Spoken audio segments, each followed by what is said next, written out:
I'm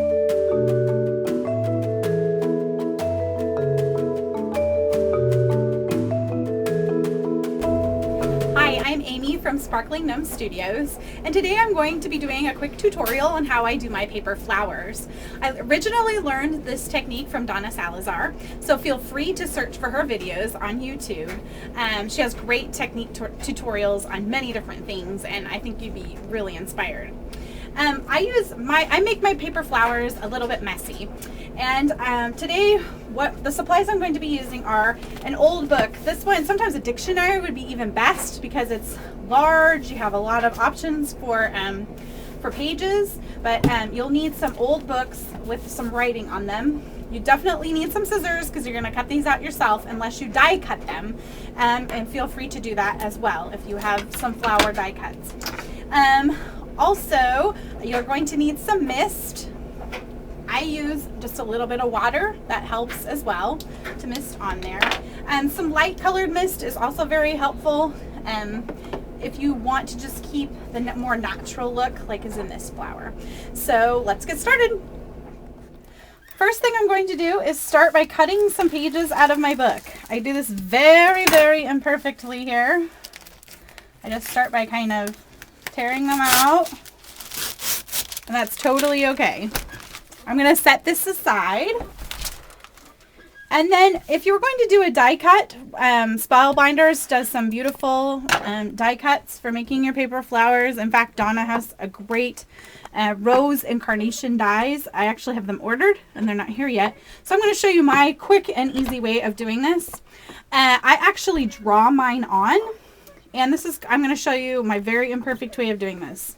I start off doing a heart for the bottom ones. Now you would size these for however large you'd want them. So it's almost like a three-leaf clover. Shamrock. That's the word I'm looking for. And then I'm going to do some that look like a flower for in the middle. For the smaller top ones, this is kind of a different way to approach it. I take and make some little spikes here. That adds a little bit of interest. And I have about 7 to 10 layers here because they're very thin, like dictionary pages. And then real quick I do just a circle. And you'll see why in just a minute. I'm going to go ahead and cut these out, and I'll be right back. Okay, I have all of my shapes cut out here. For the bottom ones, I don't use as many. I think there are 5 right here. The middle, I also have about 5, 6, 7 of those. The little spiky flowers are going to kind of go toward layered on the top. So, and then one of these on the very top, and I only have about 4 or 5 of those and about 3 or 4 of these. I'm going to start off, because it makes them easier to work with. I occasionally use antique book pages, and those can look really beautiful, but you have to make sure that they aren't too antique or they will completely fall apart in your hands. So I'm going to start off with my smooch spritz. This is an evergreen, I believe. And I'm just gonna lightly spray. Because I want my edges, I'm gonna add just a little bit of pink here for kind of a more natural look. Now you can tell that these are gonna be really grungy. That's what I like. It's not your taste to be as grungy. You may want to be more precise with your flowers. And on top I'm gonna put a little bit of this copper, and I'll be back with my next step. Now I'm not too gentle about how I do this, but I just kind of wrinkle these up. The last time I used very antique book pages, I had a couple of them just completely fall apart in my hands, but this one isn't as delicate to use. This also kind of spreads around the smooch spritz a little bit. I'm going to do that with each one. We're just going to kind of really wrinkle them up good. You can even leave them that way if you want. just to kind of set for a second. And I had this happen before where I had a layer here. I just kind of spread it around. It's going to be a little bit darker, but that's okay. There's layers and flowers. I'm a big gardener, and I know that my flowers layers aren't exactly the same color, so that works. Of course, they don't have words on them either, but hey. The spiky flowers, I'm not going to be doing as much hardcore wrinkling, but I am with these. Okay.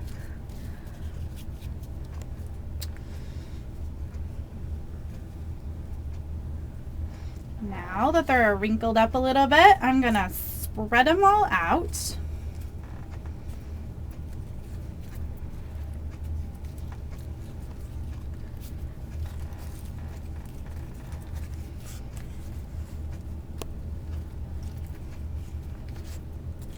You may not need this many if you want to make your flowers less dimensional, if you want it to be a little flatter on a layout or that type of thing. Mine is going to be going on top of an album. It'll be on the very top of something, so it won't be smashed by a page protector or anything like that, so they're okay the way they are here. Next step I'm going to do, now I kind of push these down into here, and you'll see why, because they could blow away. It's kind of like turning on an airplane engine. But I'm going to use my heat tool. I'm just going to go over the top. I do have these fly away occasionally. This will set the color.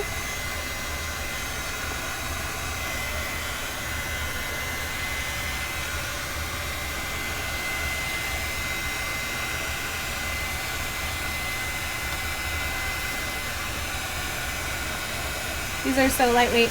You'll see it also draws them up, which is exactly what I'm wanting. As this paper dries,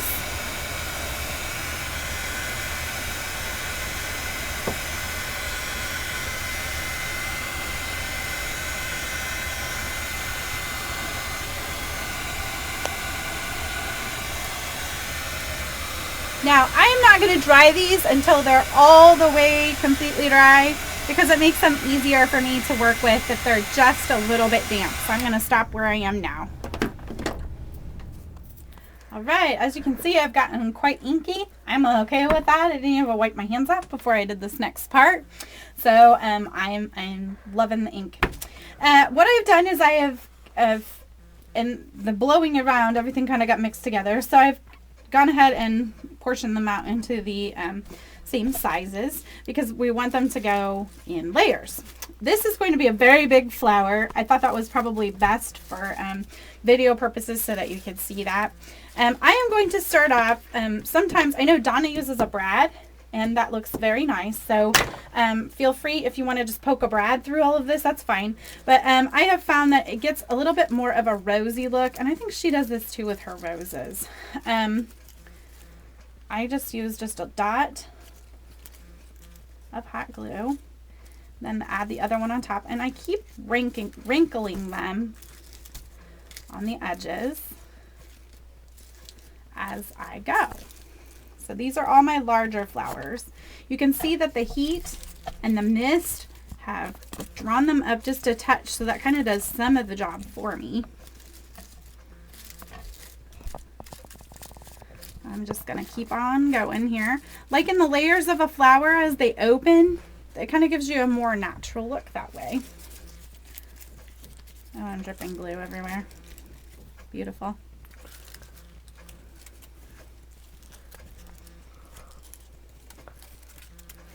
This one is full of color, so I'm going to put it toward the top. Like I said, I am all about imperfection. You're not going to get a whole lot of perfection with me. I'm more just about, let's get this puppy together and have it look natural. It's just a dot of glue I'm using, nothing.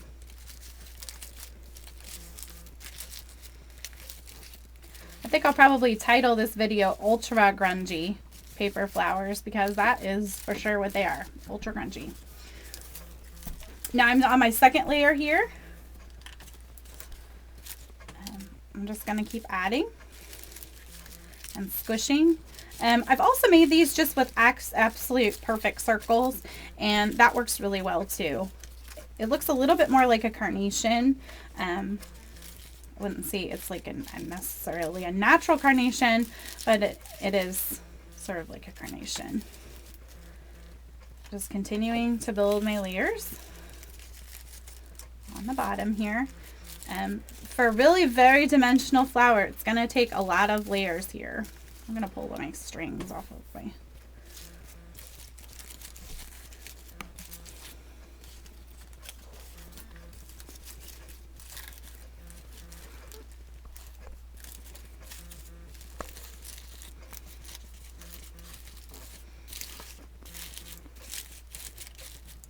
Like, as you can see here, I did kind of the same thing. This is a very lightly colored, I used a caramel colored mist on this one, and it's more of just the natural book pages. It's not quite as dark and grungy, but this is going to go on something that has lighter colors in the layout, and I thought it would work for this. The 10 layers or more that I used when I cut these out will probably make 3 or 4 different flowers. So when you get those cut out, it's pretty awesome because you have all of the tools you need to make several flowers. I don't like it sometimes when the bottom flower gets too spread out, so I just, as I'm going, really pinch those in.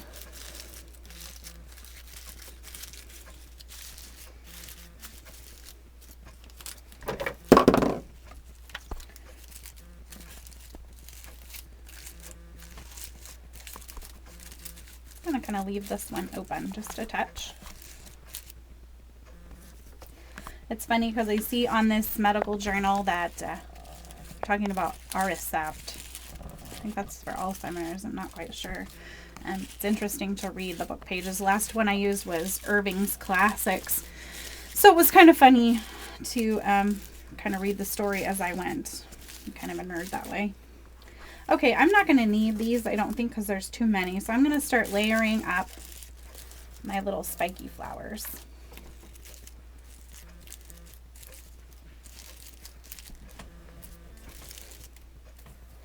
Like I said, I didn't make very many of those. There are 5 or so here.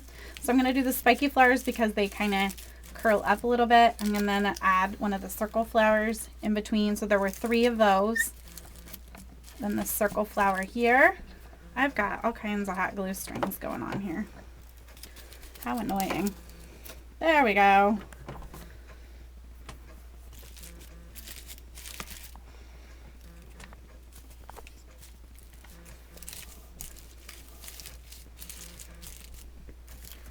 Add these on. See, I'm almost done.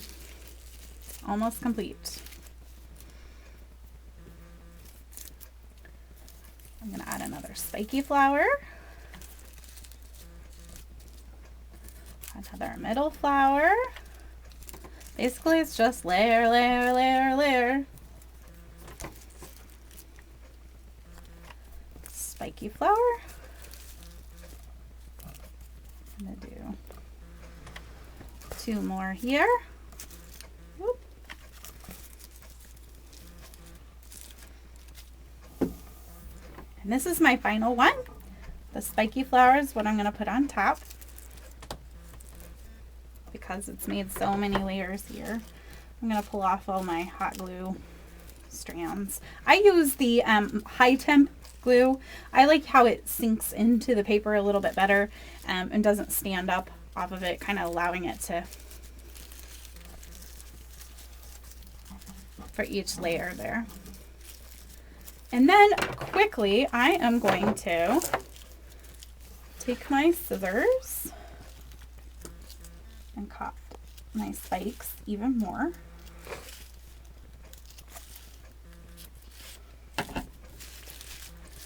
push those together.